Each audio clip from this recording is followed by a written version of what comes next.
Good morning, everyone. Welcome to today's New York City Council hearing vote for the Committee on Housing and Buildings. At this time, please silence all electronic devices. Please silence all electronic devices. No one may approach the dais at any time during this hearing. Chair Sanchez, we are ready to begin.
Good morning. I am Councilmember Pierina Sanchez, Chair of the Committee on Housing and Buildings. We're here today to vote on a pair of bills geared toward improving our city's housing lottery system and ensuring that all rentals provide a safe environment to children. I want to begin by grounding us in the why, to make our housing safer, fairer, and more accessible. First, Introduction 925A, sponsored by Councilmember Farrah Lewis, would require biennial inspections of steam radiators in apartments where a child under 6 lives, and in common areas of those buildings as well. This legislation is born out of unimaginable tragedy. In 2016, two Bronx sisters, Skylee and Ibanez Ambrose, lost their lives when steam erupted from a faulty radiator. In 2016, Alex Pacheco was burned in over 70% of his body when a radiator exploded.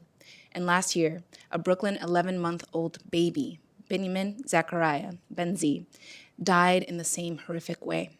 A preventable death that occurred after an inspection had already found visible decay, but no violation. These were not freak accidents. They were failures of our system to act before tragedy struck. Intro 925A will be Benzi's law. It would ensure that these catastrophic malfunctions never happen again. The bill mandates regular radiator inspections, prompt repairs, and immediate action when a radiator poses a life safety hazard.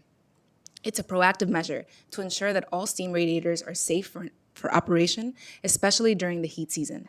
If an inspection reveals a defect or damage to a steam radiator, the building owner would be required to correct such defect within 14 days of the inspection, while the discovery of any condition hazardous to life and safety would require the building owner to remove the steam radiator from service within 24 hours of the inspection and repair or replace the steam radiator within 7 days.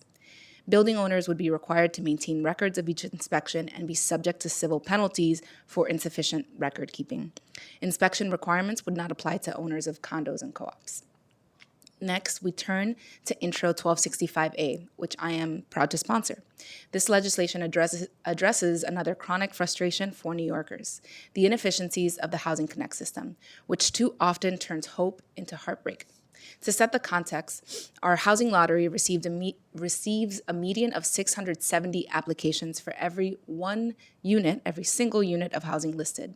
And between January 2014 and June 2020, a 6-year period, 29 million applications were received were 29 million applications were received on Housing Connect, compared to just 27,819 leases signed. That means that just one lease on Housing Connect is signed or is issued for every 1,000 applications submitted. My office hears daily from Bronx families desperate for an affordable home, those who are applying to this system. They're navigating a confusing system that offers little transparency or communication. This bill would require an email or text notification for applicants, eliminate irrelevant alerts for units applicants are not eligible for, and allow users to designate a representative, such as a family member or a caseworker, to receive updates and help them manage the process. HPD would also be required to study how best to serve users who need this kind of support. In short, 1265A makes the housing lottery system more accessible, efficient, and humane because technology should simplify our access to housing, not complicate it. While 2065 marks an improvement, I do want to note and highlight that recent incidents like a data breach that involved HPD's Housing Connect system reminds us that when we work, as we work to improve the efficiency and accessibility of the system, we must also protect not just applicants' housing hopes, but their privacy as well. With that, I want to thank my colleagues, our agencies, and especially the families and advocates whose experiences inspired these reforms. Together, we can make sure that our city's promise of safety, dignity, and housing is real for every New Yorker. Thanks to my team, Maria Villalobos, Ben Ratner, Gerard Fernandez, Dylan Campos, welcome, and Kim Castellanos. I'd also like to thank the Housing and Buildings Committee staff, Senior Legislative Counsel Austin Malone, our Legislative Counsel Billy X, Senior Policy Analyst Jose Conde, Policy Analyst Dirk Spencer, Finance Analyst Carla Naranjo, and Data Scientist Reese Hirota for your work on this hearing. I'm joined today by my colleagues and whose names will be called when we call the roll. Any comments or questions from colleagues? I'd like to acknowledge Councilmember Lewis. Thank you.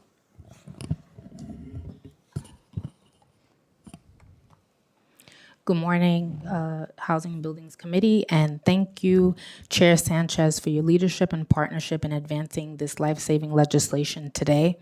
Intro 925, also known as Benzie's Law, is a result of thoughtful collaboration between families, advocates, trades, and property owners. It requires that radiators in apartments with children under 6 and in common areas be inspected regularly by qualified professionals.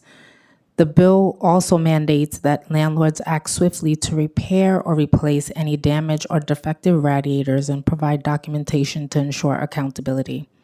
Tenants deserve safe living spaces that protect them, not endanger them or their children. Children are among our most vulnerable New Yorkers, and we must protect them at all costs, including in their own homes. A child's home should be a place of safety and security, not a source of preventable harm. Throughout the drafting process, we work closely with labor unions, including the Mechanical Contractors Association, steam fitters, as well as the New York Apartment Association to create a framework that protects tenants while ensuring, while ensuring the requirements are practical for building owners and achievable for trained tradespeople. I want to thank Alex and Bessie Kowalski, who's here with us today, for their remarkable strength and advocacy, which transform devastating tragedy into purposeful action that will save lives. Their courage has created a lasting legacy of protection for families across New York City and for their son, Benjamin. I urge my colleagues on this committee to vote in favor of this legislation so that no family ever has to endure the heartbreak that the Kowalskis have suffered. Thank you, Chair. Thank you so much, Councilmember Lewis, for your work on this bill and for all of your advocacy. With that, I want to ask the clerk to call a roll. Thank you. Good morning, William Martin, Committee Clerk. Roll call vote, Committee on Housing and Buildings. Items are coupled. Chair Sanchez. Aye. Dinowitz. Aye. Feliz. And all. Thank you. Abreu. Aviles. Aye. Hudson. Aye, and congratulations to Councilmember Lewis. Thank you for your advocacy and to the family.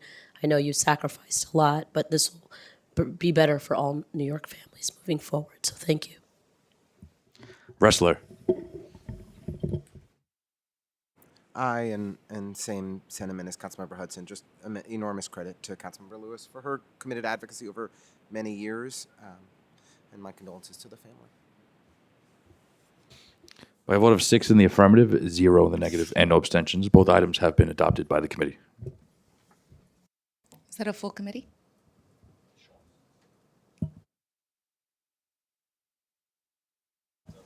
We'll hold it open for a moment.